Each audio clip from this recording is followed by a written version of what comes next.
السلام عليكم ورحمة الله وبركاته.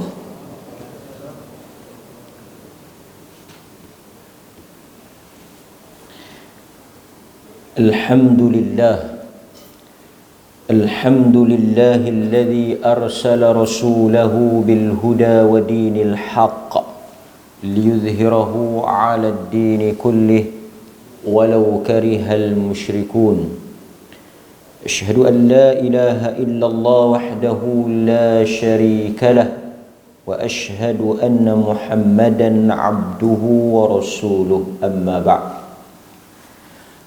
Hadirin mukminin, tuan-tuan muslimin muslimat yang dirahmati oleh Allah Azza wa Jal, kita bersyukur kepada Allah kerana pada malam ini kita dapat sekali lagi dengan izin dan inayah pertolongan daripada Allah untuk kita meneruskan bacaan kitab kita Ad-Da' wa Dawa' karangan Al-Imam Ibnul Qayyim rahimahullahu ta'ala. Kita sampai pada muka surat 297. Bagi sesiapa yang ada kitab, pada muka surat 297. Barang siapa yang memberikan kecintaan, kerendahan dan ketundukannya kepada selain Allah, maka dia telah menyamakan selainnya dengan Allah di dalam hak yang milik Allah semata-mata. Mustahil jika ada syariat yang datang membawa hal ini, kerana perkara tersebut dianggap buruk oleh setiap fitrah dan akal. Hanya saja syaitan telah mengubah, merosak dan menyimpangkan fitrah serta akal kebanyakan manusia. Meskipun demikian, orang-orang yang mendapat kebaikan daripada Allah akan tetap berada di atas fitrahnya yang pertama. Kemudian Allah mengutus para rasul dan menurunkan kitab-kitabnya kepada semua manusia dengan perkara yang sejalan dengan fitrah dan akal mereka. Maka bertambahlah cahaya di atas cahaya hal tersebut. Allah Subhanahu wa ta'ala berfirman, yahdillahu linurihi man yasha, dan Allah memberikan petunjuk dan hidayah, cahaya bagi orang yang dia kehendaki. Apabila hal ini telah diketahui, maka termasuk di dalam kekhususan uluhiyah adalah sujud. Sesiapa yang sujud kepada selain Allah, maka dia telah menyamakan makhluk dengan Allah. Di antara kekhususan uluhiyah yang lainnya adalah tawakal. Sesiapa di antara manusia yang bertawakal kepada selain Allah, maka dia telah menyamakan makhluk dengan Allah. Contoh lainnya adalah taubat. Sesiapa yang bertaubat kepada selain Allah, maka dia telah menyamakan makhluk dengan Allah di dalam hal tersebut. Termasuk juga bersumpah dengan nama selain daripada Allah. Sesiapa yang bersumpah dengan nama selain daripada nama Allah, dia telah menyamakan makhluk tersebut pada kedudukan Allah. Ini semua dari sisi perbuatan orang yang menyerupakan. Muka surat 297.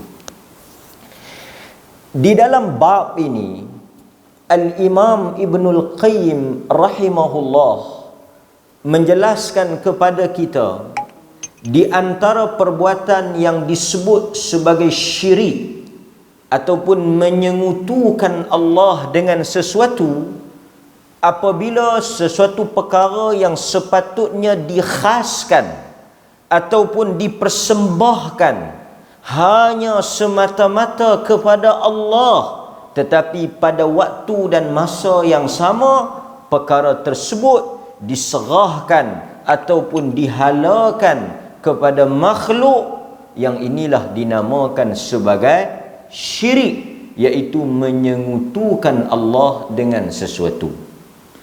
Sebab itu kata Al-Imam Ibn Al-Qayyim, dia kata apa? Di antara kekhususan uluhiyah, kita tahu uluhiyah ni bermaksud tauhidul ibadah. Kita ada rububiyah, yakni kita mentauhidkan Allah pada kekuasaannya. Seperti mana yang kita semua yakin bahawa yang memberikan rezeki, yang menurunkan hujan, yang menghidup dan mematikan, yang mengurus takbir alam ini adalah Allah. Wala in sa'altuhum man khalaqas samawati wal ard la yaqulunna Allah. Jika engkau wahai Muhammad bertanya kepada orang-orang kafir, man khalaqas samawati wal ard, siapakah yang menciptakan langit dan bumi ini? Mereka pasti akan menjawab Allah.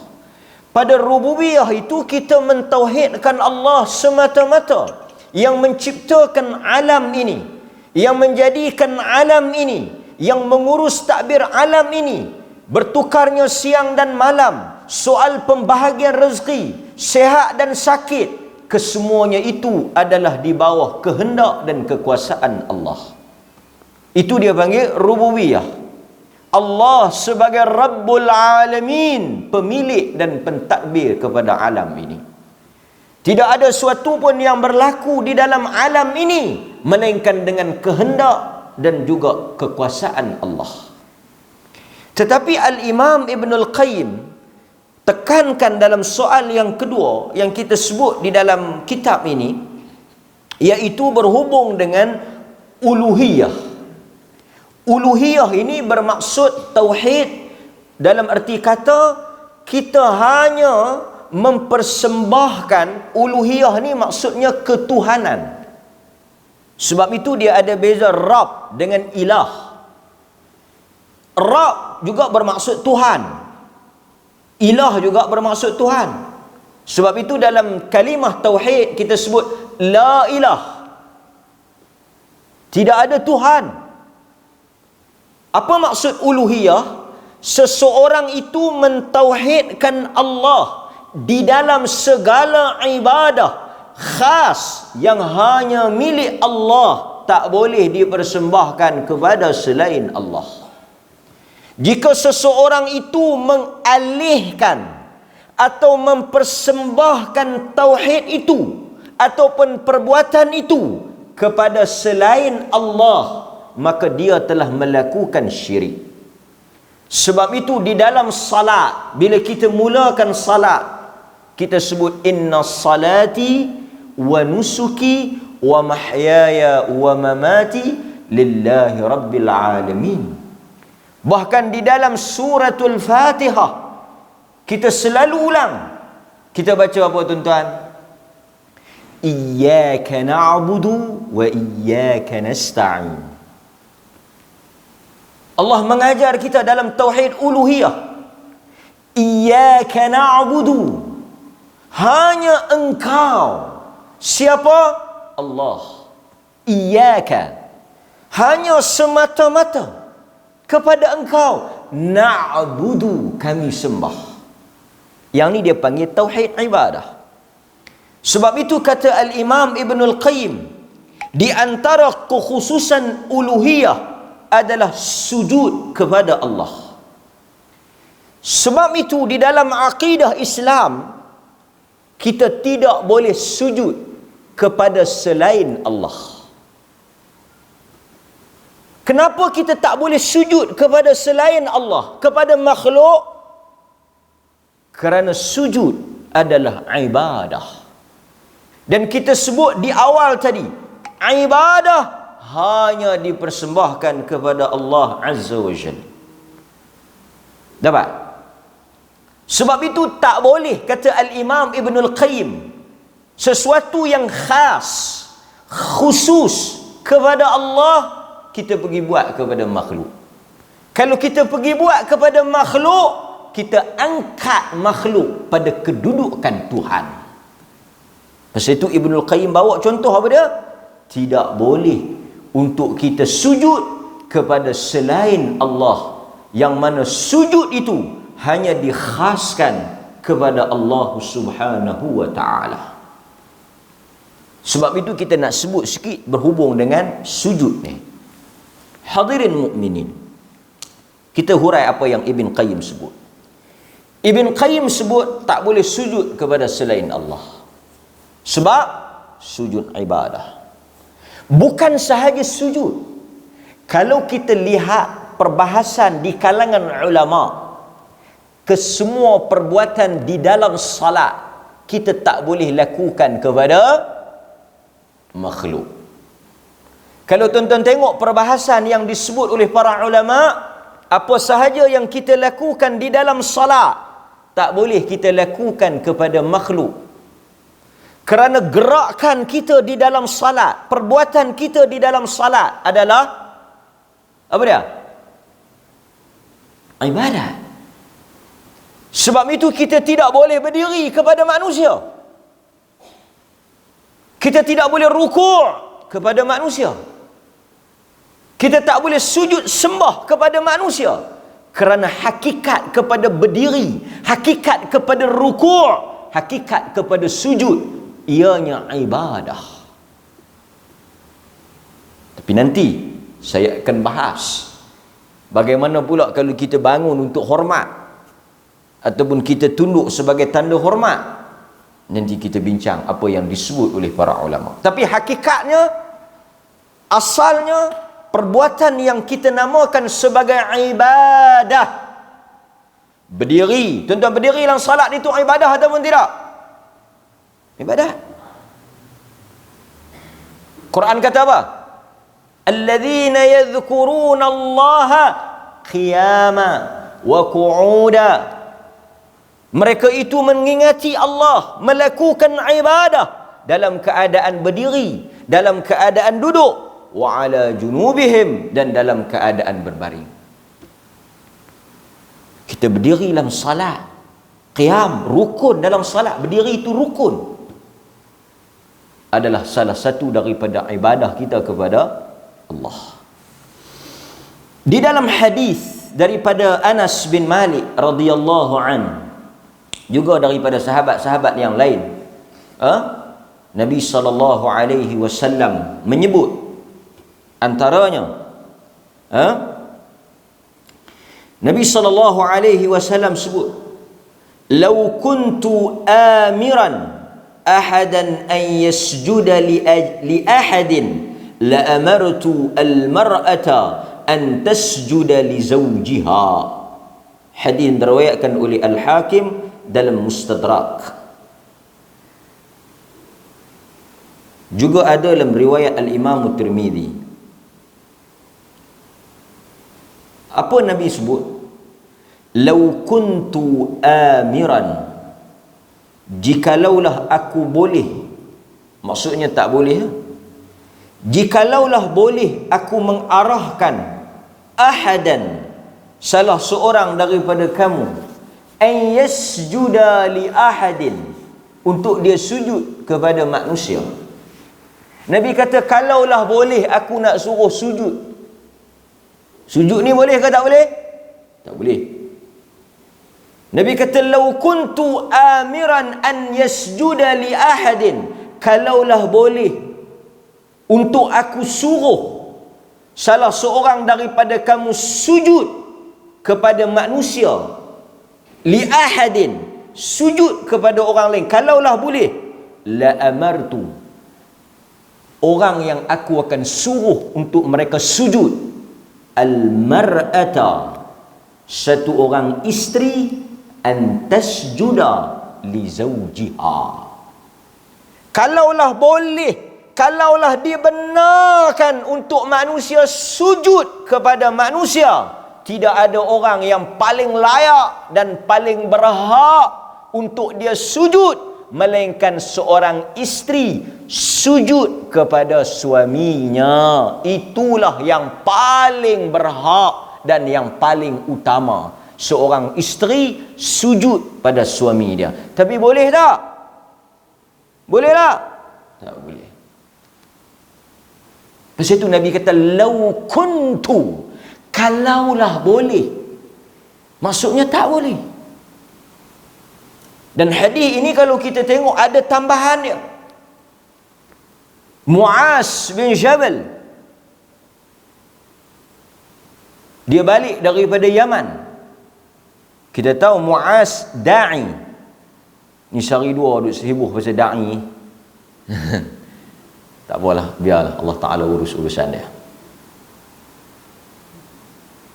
Muaz ba'atha Muaz ila Yaman. Nabi hantar Muaz ke Yaman.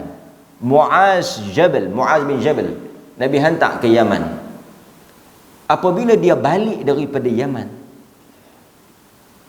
dia jumpa Nabi, dia turun daripada kuda dia, daripada kenderaan dia, dia sujud pada Nabi. Dia turun-turun, dia sujud pada Nabi. Nabi tengok. Nabi kata, Muaz, pasal apa kau buat macam ni? Sebab Nabi tak ajar. Yang tu yang kata Nabi tu, dia suruh kita sayang dia, dia suruh kita hormat dia, dia suruh kita cinta dia, dia suruh kita cinta dia. Sehingga Umar bila dengar Nabi SAW kan, kata, la yu'minu ahadukum hatta yuhibba la yu'minu ahadukum hatta akuna ahabba ilaihi min walidihi wa waladihi wan nasi ajma'in. Tak sempurna iman. Umar kata, aku cinta engkau Nabi. Banyak mana engkau cinta aku? Aku cinta engkau sama macam aku cinta diri aku. Nabi kata, engkau belum beriman. Nabi tanya Umar, kau cinta aku? Banyak mana? Aku mencintai engkau seperti mana aku mencintai diri aku. Nabi kata, engkau tak beriman. Umar kata, aku mencintai engkau lebih daripada aku mencintai diri aku. Lebih aku mengasihi engkau daripada diri aku. Nabi kata, al-an, sekarang kau beriman. Maksudnya Nabi ajak sahabat suruh bercinta dia. Lepas itu Nabi kata, hatta akuna ahabba ilaih, sehingga aku dicintai lebih daripada ibu ayah dia, lebih pada anak-anak dia, lebih daripada diri dia dan manusia. Aku lebih dicintai. Tapi Nabi tak ajak melampau. Muaz dia turun daripada kenderaan dia, dia sujud di kaki Nabi. Nabi tanya, pasal apa kau sujud Muaz? Dia kata, aku tengok orang di Yaman. Masa aku duduk di Yaman, aku tengok kalau orang itu sayang, dia puja satu orang, dia angkat satu orang, dia mentokohkan, maksudnya mereka mengagungkan satu orang. Cara mereka respect, cara mereka ta'zim, membesarkan orang tersebut dengan mereka sujud di kaki orang tersebut. Nabi kata, lau kuntu amiran an yasjuda li ahadin la amartu. Nabi kata, kalaulah boleh aku suruh kamu sujud, kalaulah boleh. Muaz, benda ni tak boleh. La amartu al-mar'ata an yasjuda li zawjih. Aku akan suruh dia sujud pada suami dia, tapi tak boleh. Kau jangan sujud. Sebab sujud lillah, sujud hanya kepada Allah. Dan hadis ini juga menunjukkan kepada kita besarnya kedudukan suami. Sampai Nabi kata, kalau ada orang boleh sujud ke orang ni, bukan kepada pembesar, bukan kepada pemimpin, bukan kepada raja dan sebagainya, tapi kepada suami. Tapi suami tu pun tak boleh. Sebab itu Nabi pernah perintah pada satu orang perempuan. Nabi tanya dia, macam mana engkau dengan suami engkau? Dia kata, aku jaga suami aku, bagi makan dia pun semua, layan dia. Nabi kata, kau balik lah. Nabi kata kat perempuan tu, kau balik, kau pergi tengok bagaimana engkau dengan suami engkau. Seorang isteri, kedudukan yang paling besar dalam diri dan hidup dia adalah suami dia. Dia wajib menutup aib, taat pada suami dia, patuh, sayang. Dalam hidup dia tak ada manusia yang lebih besar selepas Allah dan Rasul melainkan suami dia. Nabi kata, engkau pergilah balik dan engkau lihatlah apakah kedudukan engkau di sisi suami engkau. Kerana sesungguhnya syurga seorang isteri itu berada pada redha suami. Maksudnya kalau suami engkau tak redha, dia tak setuju, dia tak terima apa yang kau buat, tidak ada syurga untuk engkau. Tapi suami ni pun dia mesti redha di atas syarak. Kalau isteri tu bagus, dia jangan nak cari pasal. Tapi hari ni kita menyaksikan, tuan-tuan, pasal tu di antara nikmat yang besar dalam hidup satu orang manusia ini, mungkin dia tak ada harta banyak, dia tak ada duit banyak, tak ada rumah yang besar, tetapi Allah rezeki pada dia isteri yang saleh. Isteri yang Nabi kata, apabila kamu melihat dia, dia menenangkan hati kamu. Apabila kamu menyuruh dia, dia mentaati suruhan itu. Lebih besar daripada harta dan dunia ini. Ini satu nikmat yang kita boleh ambil. Hadirin mukminin, dalam riwayat Ahmad daripada Anas bin Malik, Nabi SAW sebut apa? La yasluh li basharin an yasjuda li bashar walau saluha li basharin an yasjuda li bashar la amartul mar'ata an tasjuda li zawjiha min 'izami haqqih 'alayha. Hadis riwayat Ahmad. Hadis ini sahih. Nabi kata, la yasluh, tidak boleh li basharin, untuk manusia, an yasjuda li basharin, untuk dia sujud kepada manusia yang lain. La yasluh, tak boleh. Walau salaha li basharin an yasjuda li basharin, kalaulah Allah mengizinkan manusia untuk sujud kepada manusia, aku akan menyuruh wanita, yakni isteri, untuk sujud kepada suaminya. Kerana apa? Besarnya, min 'idhamin, kerana agung dan besarnya hak suami ke atas isteri. Hadis riwayat Ahmad. Yang ni jelas. La yasluh li basharin an yasjuda li basharin. Tak boleh. Satu manusia tak boleh sujud kepada manusia yang lain. Kata para ulama, sujud yang dimaksudkan di dalam hadis-hadis Nabi ini, sujud yang boleh membawa kepada kekufuran, terkeluar daripada Islam, mengeluarkan seseorang daripada daerah iman kepada daerah kufur, iaitu sujud dengan maksud ibadah. Sujud dengan maksud apa? Ibadat. Sebab itu ulama tafriq, dia membezakan di antara sujud lil ibadah dengan sujud lit ta'zim ataupun ihtiram, sujud hormat. Tapi sujud hormat pun boleh ke? Nanti kita tengok.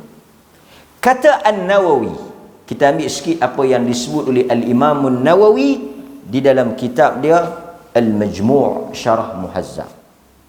Kata Al-Imam An-Nawawi, dia kata, wa amma ma yaf'aluhu 'awam al-fuqara, kata Al-Imam An-Nawawi, dan adapun apa yang dilakukan awam daripada kalangan orang ramai, al-fuqara, daripada kalangan orang ramai, orang-orang miskin, dan yang seumpama dengan mereka, minad du'afa wal fuqara, ni golongan-golongan marhai ni. Mereka pergi sujud. Sujud Sujud kat siapa? Baina yadayil masyayikh, pergi sujud dekat tok guru. Sebahagian tarikat, sebahagian lah, bukan semua. Sebahagian tarikat, kalau tuan-tuan tengok tariqah, sebahagian tarikat ni usahakan dia punya ta'assub, dia mentakdis, tahu mentakdis, dia punya puja angkat tok guru ni sampai pi sujud di kaki. Tu ada dalam video, pi sujud ni, sujud.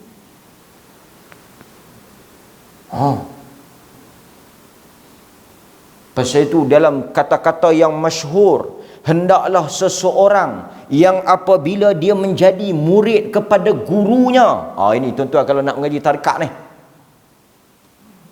Nak mengaji tarikat macam mana? Tok guru kata sikit, hadis ada hadis. Amboi. Dalil ada dalil. Dok kira nak bantah tok guru. Tak boleh mengaji tarikat. Hati tak bersih. Dia apa sebut? Hendaklah orang yang nak belajar tariqah, nak menyucikan diri itu, menjadi anak murid kepada syekh dia seperti mana mayat kepada tukang mandi. Tuan-tuan kalau nak jadi murid kepada syekh, mesti jadi macam mayat. Mayat ni dipusing-pusing, diangkat-angkat, ditolak-tolak. Mayat mesti sami'na wa ata'na. Sebab itu kata Hamka, dulu orang ta'assub dekat tok-tok guru kan, bukanlah semua tok guru macam tu. Bagus sebahagian tu lah. Apabila hendak berkahwin, ia hanya bismillah sahaja. Faham tak? Tok guru pergi mengajar, tengok berkenan, pergi mengajar belah-belah Kelantan lah, Terengganu, orang segok-segok. Tok guru berkenan, dia jaga makan. Dia kata kena mai kerak Kelantan ni. Kena berumah hamba ni. Bismillah, jalan. Barakah. Saya tak tahulah, tapi mungkin barakah. Tapi kita dalam agama tidak ada ta'assub melainkan Allah dan Rasul. Pasal itu kita diasuh, dididik dalam akidah. Tak ada manusia yang tidak salah. Tak ada manusia yang maksum, yang suci. Kita tak ada holy man. Tak ada. Melainkan Allah dan Rasul. Pasal itu tak boleh kita duduk sujud dekat tok guru. Kata Al-Imamun Nawawi, apa yang dilakukan oleh orang awam daripada kalangan fuqara dan mereka yang seumpama dengannya, iaitu mereka sujud di tangan-tangan para masyayikh yang sebahagiannya, fahuwa haram bi ijma' al-muslimin. Kesemua itu adalah perbuatan haram dengan ijma' orang-orang Islam. Maksudnya sujud untuk hormat pun tak boleh. Ini tok guru lalu ke tok syekh lalu, tok syekh lah. Kan, tok syekh lalu sujud. Bukan Raja Siam. Siam kalau dengar raja dia macam tok pekong. Pasal itu kita tak. Manusia, hakikat insan. Tuan-tuan tengok tak macam orang Siam? Menyuruh. Sebab mereka ada kepercayaan Tuhan, raja mereka tu wakil Tuhan. Pasal tu masa raja mereka mati tu, mereka buat kapal nak bawa pergi ke syurga. Tapi heran lah, nak pergi syurga pun naik kapal. Tapi tak apa, itu akidah mereka Buddha. Pasal tu sebab itu maharaja Cina pun semua, kalau tengok raja-raja Korea pun semua, kalau tengok dalam kepercayaan mereka, dulu Kristian juga main unsur agama, wakil Tuhan. Sebab tu mari pada tok-tok guru, tok-tok syekh ni, kami ni wakil Tuhan. Apa yang kami cakap macam Tuhan cakap. Oi. Tak betul, maka tak boleh. Situ kita hormat. Memang Nabi suruh hormat ulama. Nabi kata laisa minna man lam yajilla kabirana wala yarham saghirana wala ya'rif li'alimina haqqah. Bukan umat aku orang yang tidak respect orang tua, tak sayang pada budak-budak. Nabi kata bukan umat aku. Laisa minna man lam yajilla kabirana. Siapa yang tak hormat orang tua, tak sayang dekat budak-budak, wala ya'rif li'alimina haqqah, dan tidak meletakkan kedudukan ulama pada tempatnya, mereka bukan daripada umat aku. Nabi suruh hormat. Al-ulama warathatul anbiya. Ulama ini pewaris para nabi. Ulama kita hormat dengan kedudukan ilmu, kesalehan dia, dengan jasa dia besar. Pasal itu kita kata luhumul ulama masmumah, daging para ulama beracun. Maksudnya kita tak boleh cakap benda buruk.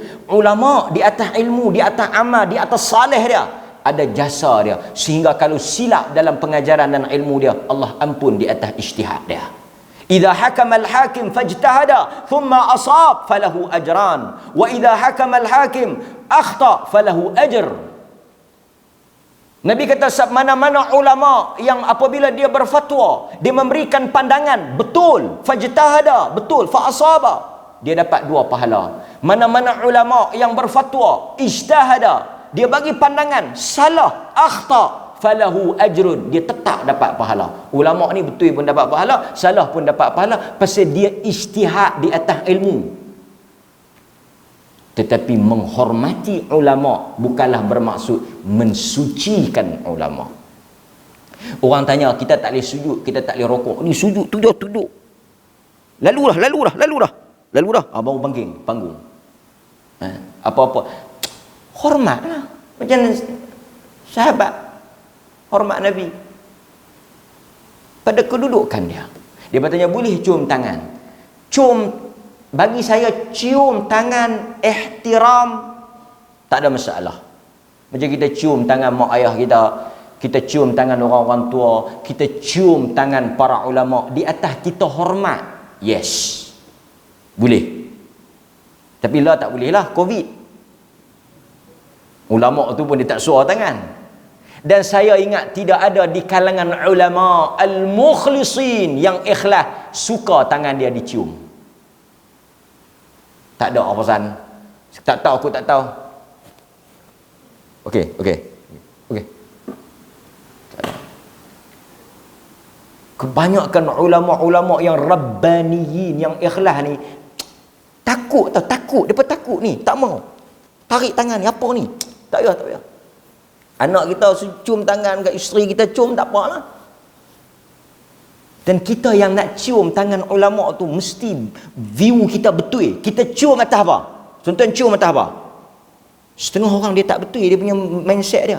Dia cium barakah. Ulama ada berkat, tapi bukan berkat pada batang tubuh dia. Ulama memang ada berkat. Berkat tang mana ulama? Ilmu dia. Ini sebahagian tarikat ayak liak tok guru, najis tok guru ni. Ada dalam video. Pegang tok guru terus jadi karen. Jubah tok guru, jam tok guru, semua hak yang berkaitan dengan tok syekh dia lah. Semua berkah. Tak.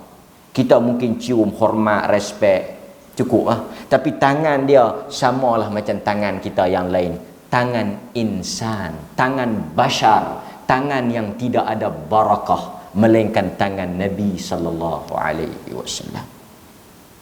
Aku bukan nak pakai sangat kereta ni, tapi kereta ni ustaz pakai. Ustaz guna. Aku ambil aku nak simpan ni. Aku boleh duduk atas kerusi dia, jadi berkat ke apa? Yang ni melampau. Kadang-kadang mati jual, tongkat dia jual, jubah dia jual. Jual untuk apa? Kan? Boleh museum lah. Untuk kenang-kenangan, zikraya, cendera mata cukup. Yang kita pergi beli untuk apa? Kerana kita nak ambil barakat, bukan berkat di situ. Nampak? So cium padan patut lah. Kan? Ini air bekas ayak, bekas lauk nasi. Jangan lubang. Ikan ni Ustaz kutip tadi. Ikan ni dia kutip. Mai nak makan. Oh, melampau. Tak ada. Sebab itu kata para ulama, jika satu orang manusia sujud kepada manusia yang lain, dia sujud kepada manusia yang lain dengan maksud hormat, dengan maksud membesarkan orang tersebut, berdasarkan kepada pandangan ulama, dia adalah haram dan berdosa besar. Lebih besar daripada itu jika manusia tersebut sujud dengan maksud ibadah. Dia pergi sujud kepada kawan tu dengan maksud ibadat. Maka inilah yang dimaksudkan oleh para ulama. Ia mengeluarkan seseorang daripada Islam kepada kufur, tauhid kepada syirik, daripada akidah yang benar kepada akidah yang salah. Iaitu dengan pasal apa hang pergi sujud kat dia? Aku buat ibadat. Tak boleh. Kan? Sebab itu tuan-tuan, perlis kita berbesar dan berbangga dengan raja kita. Masyhur, semua orang tahu. Duli Yang Maha Mulia Raja Perlis ketika menjadi Yang di-Pertuan Agong ke-12 tahun 2000, tolak amalan meletakkan bunga di Tugu Negara. Dia tolak. Tak ada, tuan-tuan tengok, tak ada. Tiap-tiap tahun Tugu Negara pergi letak bunga, pergi dia tunduk, respect. Dia tak pergi. Dan dia sebut, dia kata kalau untuk menjadi agung kena pergi buat benda tu, dia tak jadi agung pun tak apa. Apabila pemimpin berdiri di atas akidah yang benar, kedudukan bukan menjadi perhitungan, lebih daripada mempertahankan akidah. Ini benar besar. Belum dengar lagi cerita-cerita yang pelik tu. Setengah tempat nak tabal, mesti dengan tabal jin, tabal apa segala tabal lah. Lepas tu mesti setelah ni 7 hari tak boleh tengok gambar lah, 7 hari macam-macam. Apa kita tak tahu. Akidah, soal akidah. Kemudian tuan-tuan, kata para ulama, jika seseorang itu sujud di atas hormat, dia tetap dilarang. Kita lihat ada Al-Quran menyebut tentang sujud kepada manusia seperti mana sujud saudara-saudara Yusuf kepada Yusuf alaihi salam. Ada. Seperti mana kalau kita tengok dalam Al-Quran, ada cerita tentang sujud saudara-saudara Yusuf. Di dalam Al-Quran Allah menyebut surah Yusuf ayat 100. Surah Yusuf ayat 100. Falamma dakhalu ala Yusuf, apabila mereka masuk ke istana Yusuf, Yusuf pun mengambil bapaknya dan dia berkata, masuklah ke negeri Mesir, insya-Allah dalam keadaan selamat. Wa rafa'a abawayhi 'ala al-'arsy wa kharru lahu sujada. Dan dia mengangkat, ceritanya dia mengangkat kedua ibu bapaknya duduk di atas singgasana. Wa kharru lahu, dan mereka semua kharru lahu sujada, merebahkan diri sujud kepada Yusuf. Ada, saya kena sebut benda ni. Sekejap lagi tuan-tuan pergi baca benda ni, tengok boleh sujud kat Yusuf. Kita tengok apa yang disebut oleh para salaf. Antaranya yang disebut oleh Adi bin Hatim, kata dia, wa kharru lahu sujada qal kanat tahiyyah man kana qablakum fa'a'taakumullah as-salam makanaha. Adapun perbuatan sujudnya saudara-saudara Yusuf kepada Yusuf itu bukanlah perbuatan yang dibenarkan, tetapi tahiyyah sebagai bentuk penghormatan orang-orang sebelum daripada kita. Yakni pada zaman Yusuf tu style dia macam tu. Kemudian fa'a'taakumullah, Allah telah menggantikan untuk kita as-salam sebagai ganti. Jadi maksud tahiyah kita, cara kita hormat, respect ataupun menunjukkan kita sayang atau kasih pada satu orang adalah dengan kita memberikan ucapan Assalamualaikum. Nampak? Demikian juga apa yang disebut oleh Sa'id bin Bashir. Dia kata wa kharu lahu sujada, dan mereka itu tunduk sujud kepada Yusuf. Dzalika sujud tasyrifah kama sajadatil malaikatu li Adam tasyrifah laisa bisujud ibadah. Sujudnya adik-beradik Yusuf kepada Yusuf itu tasyrifah, sebagai satu bentuk kemuliaan dan kebesaran, seperti mana sujudnya malaikat kepada Adam, bukan dengan maksud sujud sebagai ibadah. Kata Al-Imam Ibnu Kathir, kita ambil apa yang disebut oleh Ibnu Kathir. Kata Al-Imam Ibnu Kathir, dahulu sujud itu dibolehkan di dalam syariat mereka. Apabila mereka memberi salam kepada orang tua, mereka sujud kepadanya. Kata Ibn Kathir, kebolehan untuk sujud sebagai tanda penghormatan itu berlaku daripada zaman Adam hinggalah kepada syariat Isa alaihissalam. Lalu diharamkan oleh Islam. Islam menjadikan sujud hanya khusus kepada Allah. Inilah apa yang disebut oleh Qatadah dan yang selainnya. Ini disebut oleh Ibn Kathir dalam tafsir Ibn Kathir. Jadi bila kita baca cerita Yusuf, kita kena tahu itu syar'u man qablana, hak yang dulu, kemudian diharamkan sebagai tanda penghormatan. Kata Ibn Kathir, dia petik kata Qatadah, kita bagi salam. Adapun sujud lillah, tu malaikat sujud pada Adam, malaikat sujud pada Adam di atas titah perintah Allah. Allah ya wa idh qulna lil malaikati isjudu, kami yang suruh. Jadi sujud Adam kepada, sujud malaikat kepada Adam itu pertama ta'abbud, di atas ibadat kepada Allah. Allah suruh dia bersujud. Kalau Allah tak suruh, dia tak sujud. Yang kedua sujud litta'zim, menghormati Adam di atas menjunjung titah perintah Allah.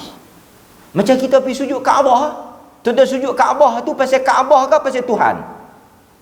Esok Amerika pergi curi Kaabah tu, bawa pergi New York ke, bawa pergi Las Vegas ke, mangkit-mangkit pagi keluar berita Kaabah tak ada dah, kosong. Gini kita pun kalih lah. Macam mana ni? Lalu ada mana Kaabah tu? La, Kaabah tu duk berada di Amerika. Pusing menghadap Amerika pula. Reban, runtuh, musnah, curi ke apa ke Kaabah itu, arah itu yang kita pusing, arah itu yang kita tuju, kerana kita bukan menghala kepada Kaabah itu. Pasal itu tak ada power Kaabah. Kaabah tak ada power. Yang kata Kaabah ada power ni geng Arkam tu, sekok dua tu pun tak habis lagi buat lagu power Kaabah. Kaabah tak ada power. Berapa kali dah reban.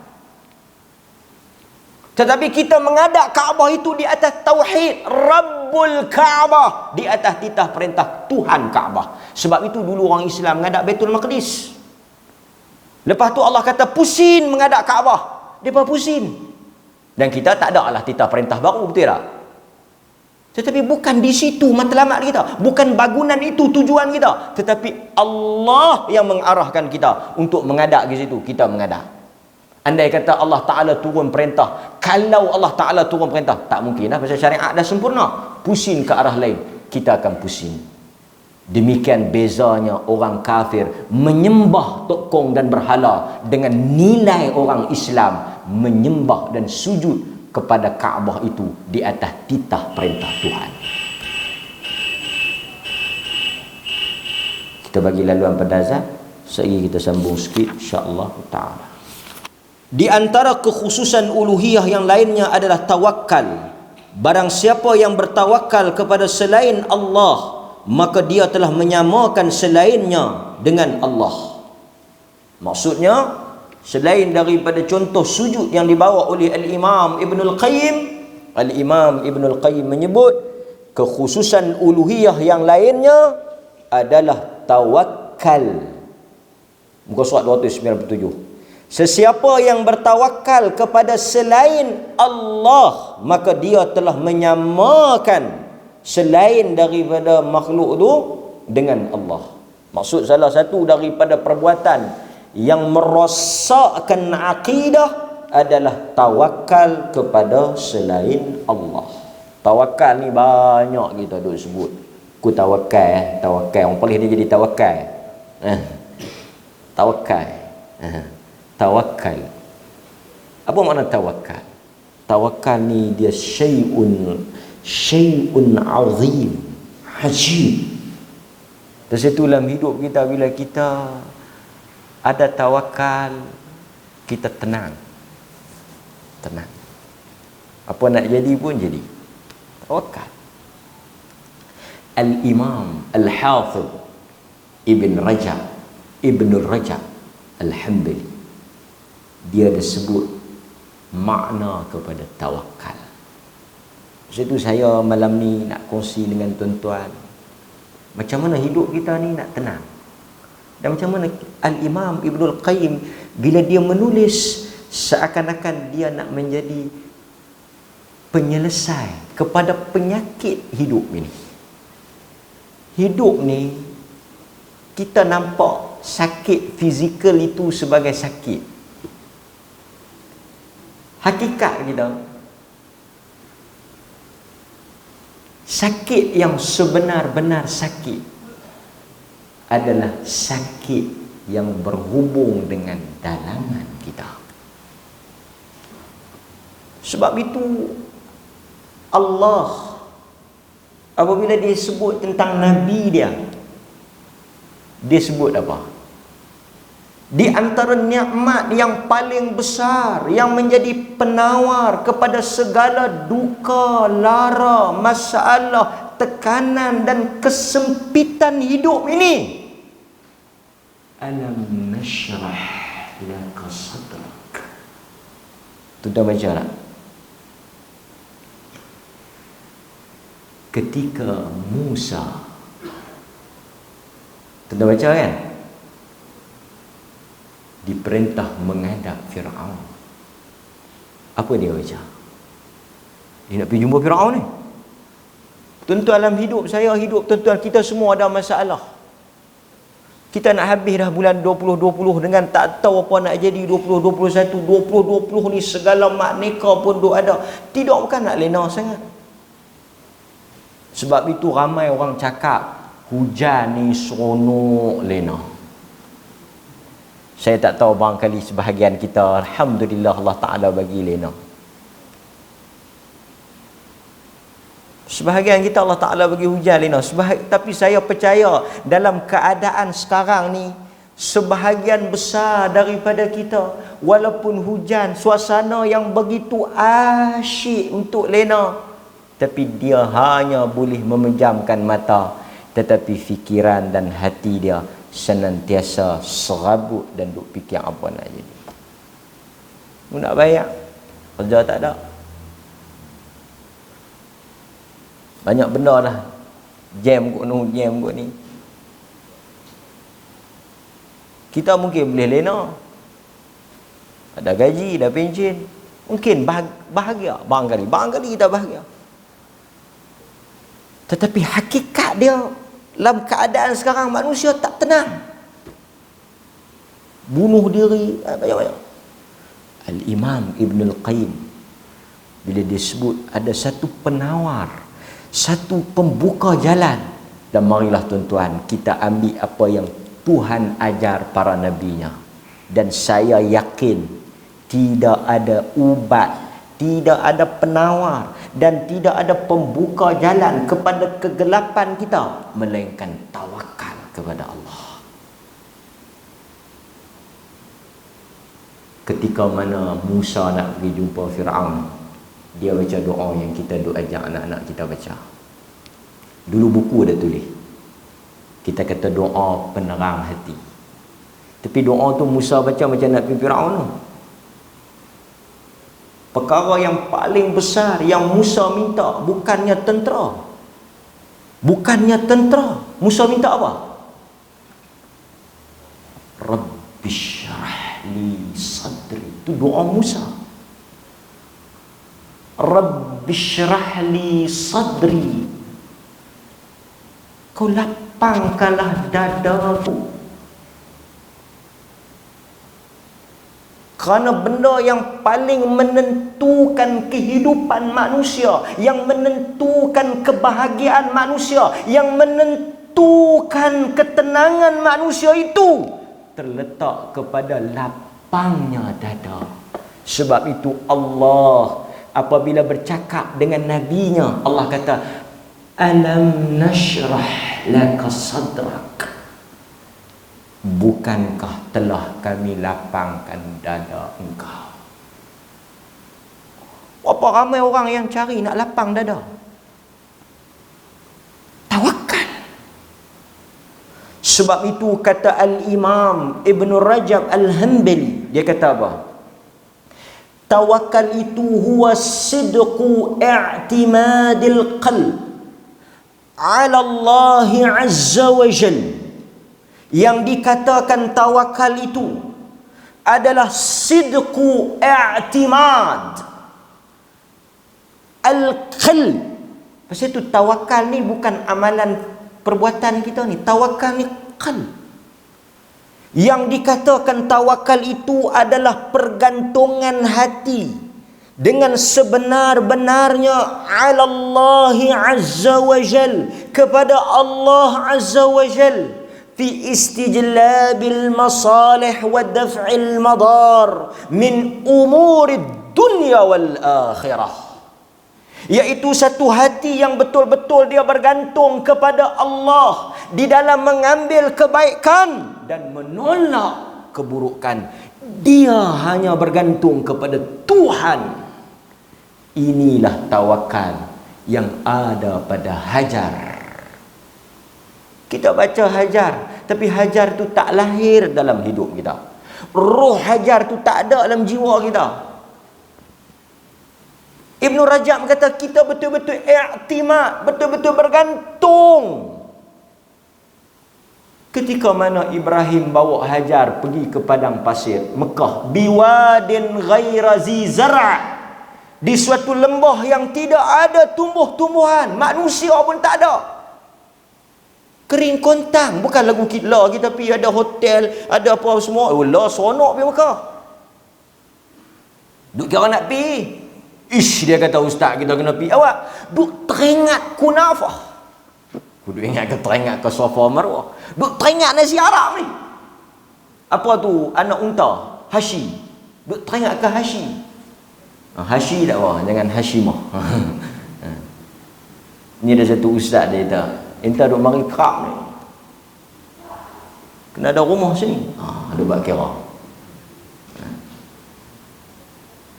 Tinggalkan Sarah di Malaysia, cari Hajar di Mekah. Cinta Madinah. Tu bila cinta Madinah. Tapi saya nak sebut tuan-tuan, Hajar ketika Ibrahim bawa dia dengan anak dia kecil, anak kecil.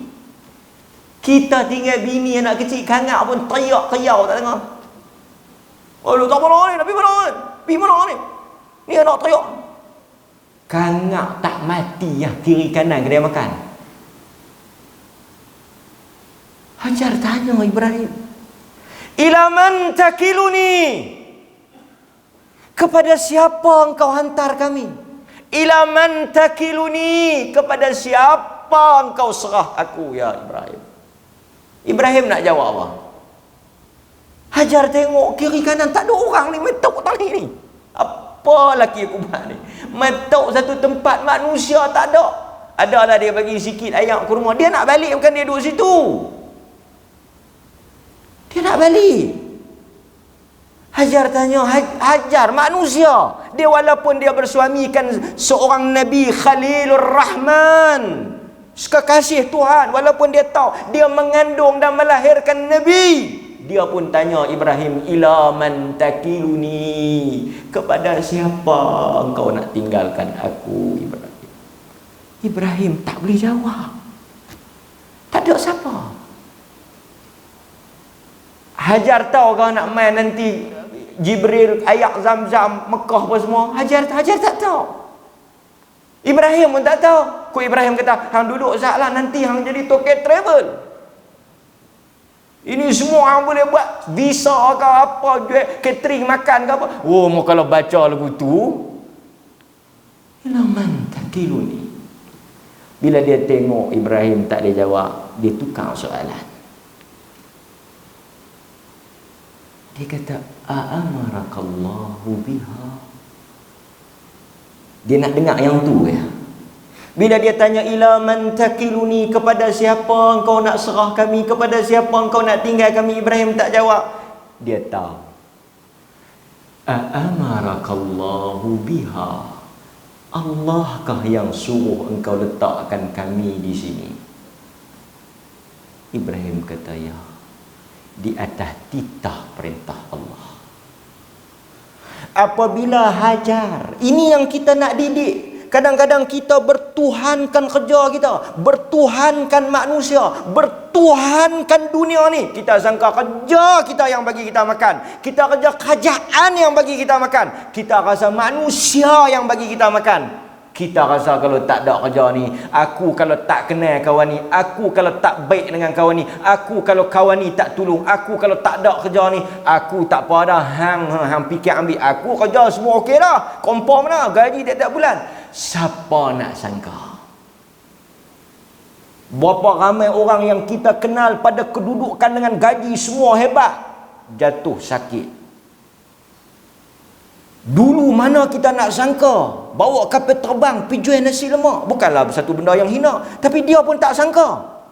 Kita duk sangka kapal kereta nak terbang 2020, tiba-tiba kapal terbang pun tak terbang. Kita nak sangka. Ilaman takiluni, kata Hajar. Kadang-kadang kita rasa aku tak ada masalah. Dalam bank aku saja 100,000, 200,000. Dalam tabung haji kita duk baca, apa nak jadi pun aku kejap. Confirm, semua aku dah atur, semua aku dah baca, 30 tahun aku dah baca, rumah aku dah habis bayar, apa semua aku dah bayar.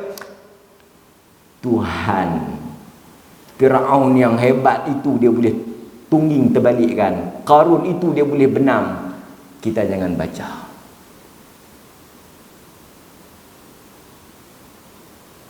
Kadang-kadang kita tawakal pada orang.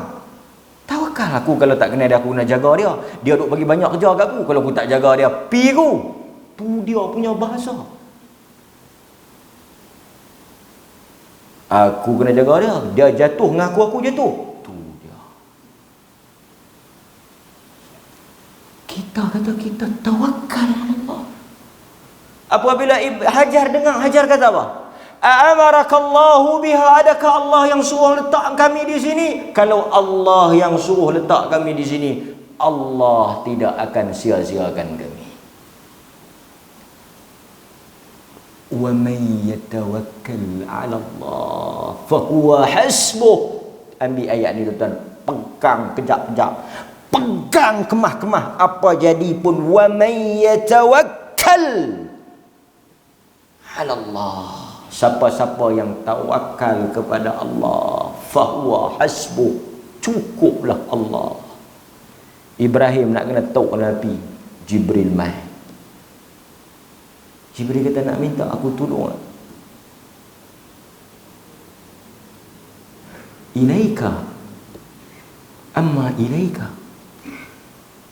Ibrahim tanya dekat Nabi Ibrahim tanya dekat Jibril, kau nak tolong aku? La.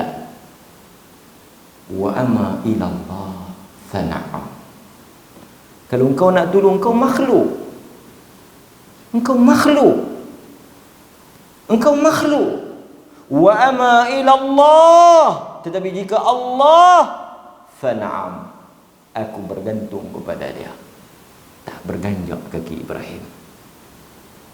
Allah kata, kuni bardan wa salaman ala Ibrahim. Tawakal. Sebab itu kata Al-Imam Ibn Rajab, dalam urusan dunia dan akhirat, wakilatul umur kulliha ilaih, dan kita mewakilkan segala urusan kita kepada Allah. Kerja orang boleh buang. Dan kadang-kadang tuan-tuan percaya tak? Kadang-kadang kita kerja, yang kita harap rezeki kita mai kot tu tak dapat, dia mai kot lubang lain. Sebab itu Allah kata, wa may yattaqillaha yaj'al lahu wa may yatawakkal 'ala Allah. Siapa yang takwa, wa may yattaqillaha yaj'al lahu makhraja. Tuhan buat jalan keluar. Kadang-kadang kita kerja, kita duk sangka gaji ni boleh tolong kita, duit ni kita boleh tolong kita, projek ni kita boleh tolong kita. Tak tahu duit yang kita sangka tu kita tak dapat, kita pergi dapat kot lain. Kadang-kadang satu orang dia doa, nak berjaya, Allah Ta'ala tak bagi berjaya. Saya tak tahu berjaya macam mana maksud dia, tapi tak. Pasal itu saya kata tadi, tuan-tuan, dalam hidup ni tuan-tuan nak apa? Pasal itu kita tawakal. Satu orang doa, dia kata, anak saya ustaz tak berjaya. Pasal apa? Dia tak ada kerja. Kita ukur tak apa, kita suruh dia kerja, kita tak suruh malas memang kita tak mau. Tapi adakah ukuran kita itu pada hakikat kerja? Mungkin dia tak, mungkin kita kadang-kadang baca setahun dua, mungkin setahun dua dia tak berjaya. 10 tahun, 20 tahun lagi, depan kita tak tahu. Allah Ta'ala simpan doa kita. Anak-anak kita tak boleh baca setakat doa. Mungkin kita mati, kita tak ada, dia jadi orang besar. Ataupun mungkin dia tak ada apa-apa di dunia, tetapi dia beriman. Kita berharap kepada pertolongan dia. Maka sebab itu kata Al-Imam Ibn Rajab, wat tahqiq, ini yang saya nak sebut ni, yang dikatakan makna tawakal itu, wat tahqiqul iman bi annahu la yu'ti wa la yamna' wa la yadur wa la yanfa' siwa. Satu orang yang benar-benar tawakal dia. Lepas itu kita pagi-pagi bangkit lepas subuh, belum kita keluar kerja, sebelum keluar matahari, hasbunallah wa ni'mal wakil, hasbiyallahu la ilah. Baca ni, baca tuan-tuan baca apa? Baca ni, hasbunallah wa ni'mal wakil, hasbiyallahu la ilaha illallah. Baca. Kita letak pergantungan kita dalam keadaan macam ni. Allah, dia kata wat tahqiq, iaitu seseorang itu membenarkan hati dia, maksudnya iman dia betul-betul yakin dan putus bahawa tidak ada yang memberi dan tidak ada yang menghalang, tidak ada yang memberikan mudarat dan tidak ada yang memberikan manfaat melainkan Allah. Siapa-siapa yang letak kebergantungan dia kepada manusia, makhluk selain daripada Allah, dia telah syirik kepada Allah. Manusia macam kita. Sebab itu kalau tuan-tuan bergantung, kita minta tolong kepada manusia, tetapi manusia yang bukan menentukan. Tuan-tuan percaya bukan manusia. Tuan-tuan mengadu kepada manusia, dia pun manusia. Kita sakit, kita pergi jumpa doktor, ikhtiar. Tapi tawakal kita Allah. Saya tahu tuan-tuan, berapa banyak penyakit yang lega tanpa ubat. Covid bukan ada ubat. Covid ni bukan ada ubat. Covid tak ada ubat, pasal itu bahaya. Cuma kalau batuk dia bagi ubat batuk, kalau sesemua dia bagi sesemua. Dan lebih pelik, orang yang lega Covid, darah dia jadi ubat kepada orang yang sakit Covid. Tuhan buat kot tu. Dalam banyak urusan hidup ni, kita rancang kot ni, Tuhan buat kot ni. Kita sangka jodoh kita dengan kawan tu, Tuhan alih pada orang lain. Kita sangka kita pada kedudukan itu, Tuhan alih. Tuan-tuan, apa yang kita buat ni di atas kepandaian kita ke? Adakah tuan-tuan ingat orang mari dengar ni di atas kehebatan kita ke? Atas ilmu kita ke? Atau orang suka kita ni di atas kita ke? Saya selalu mendidik dan bagi tahu diri saya, orang benci, orang suka, orang dengar, orang ambil manfaat bukan di atas kita itu, tapi kerana Tuhan yang memberikan rezeki itu. Maka sebab itu orang yang ada kerja belum tentu boleh makan. Ada orang yang tak ada kerja, rezekinya lebih daripada orang yang ada kerja. Bukan saya nak kata tak payah kerja, tapi saya nak habaq hakikat kepada rezeki itu milik Allah. Ada orang yang duduk saja, tak buat apa, tapi duit dia berjuta, main saham peluh titik pun tak keluar. Jual beli, duduk tersanak, jual beli. Kita yang mencangkui sampai terlucut kepala cangkui, boleh berapa duit ya?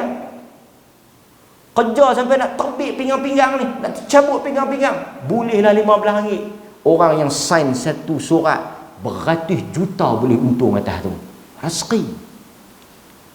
Berapa ramai orang cerdik pasal tak ada peluang yang nak pergi mengaji, tak boleh.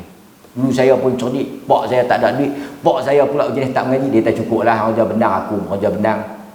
Ada orang yang mungkin tak cerdik, pak dia kaya, di atas pak dia kaya, hantar pergi mengaji, bagi belanja, dia boleh jadi kaya. Bukan di atas cerdik dia pun, tapi di atas kelebihan. Pasal itu, pasal apa kita nak bergantung kepada makhluk yang dia pun seperti kita, yang dia pun kita cerita, dia boleh dengar, tapi dia pun tak boleh buat apa. Tawakal. Apatah lagi lebih teruk daripada itu, pi bertawakal kepada benda yang tak hidup, ketui batu, busuk, tangkai. Dia tahu, ustaz, saya tak ada masalah. Awak saya pi tang mana pun tak apa. Saya tak tahu hantu ni memang ada, tapi tak ni apa dia? Rotan ni. Ini bukan sebarang rotan. Dulu ada orang kita percaya ni gigi jerung. Macam-macam lah rantai. Tu dia bergantung. Tuan-tuan tahu tak? Satu orang yang pakai tangkai, pakai azimat, dia bertawakal kepada azimat tu. Maksudnya pergantungan dia, tawakal dia kepada makhluk tu. Pasal itu dalam Islam tak ada tangkal, tak ada azimat, tak ada. Pasal itu Nabi tak pernah buat azimat. Abu Bakar, mai sini. Umar, mai sini. Hampa esok barisan hadapan, panglima utama. Hampa pakai ni. Pasal apa Rasulullah? Kalau hampa pakai ni, orang tak nampak hampa. Tengok-tengok pedang, putih. Tengok, siapa dia? Tak nampak. Hampa jangan buang tangkai ni. Tak ada. Nabi tak ajak khurafat tu. Sebab itu Hamka kata, macam manalah Indonesia nak menang lawan Belanda.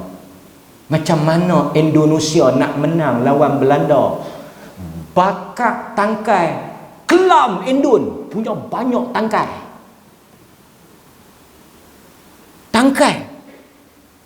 Tu pakai tangkai. Nabi tengok satu orang pakai tangkai. Pasal apa hang pakai tangkai? Dia bagi aku jadi kuat. Nabi kata bukan jadi kuat, jadi lagi teruk daripada tu.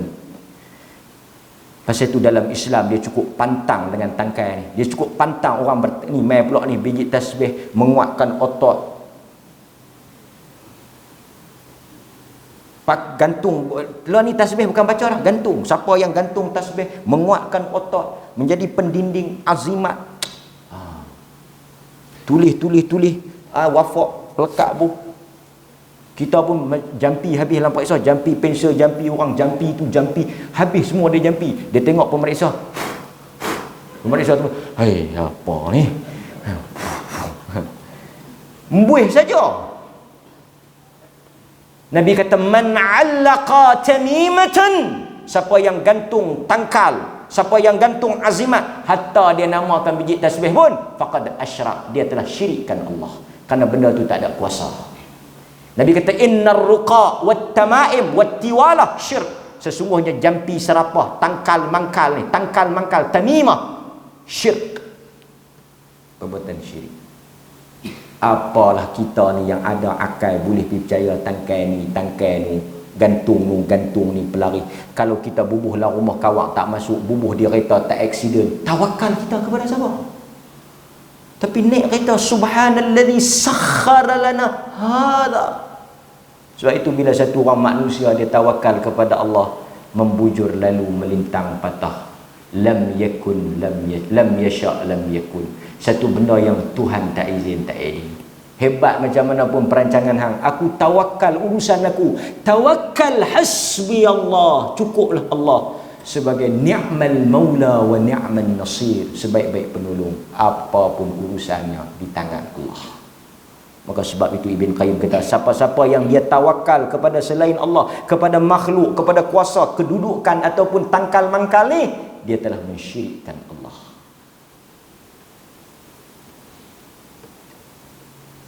Ila man takiluni, kepada siapa engkau nak bagi kami ya Allah? Ya Ibrahim, kepada Allah.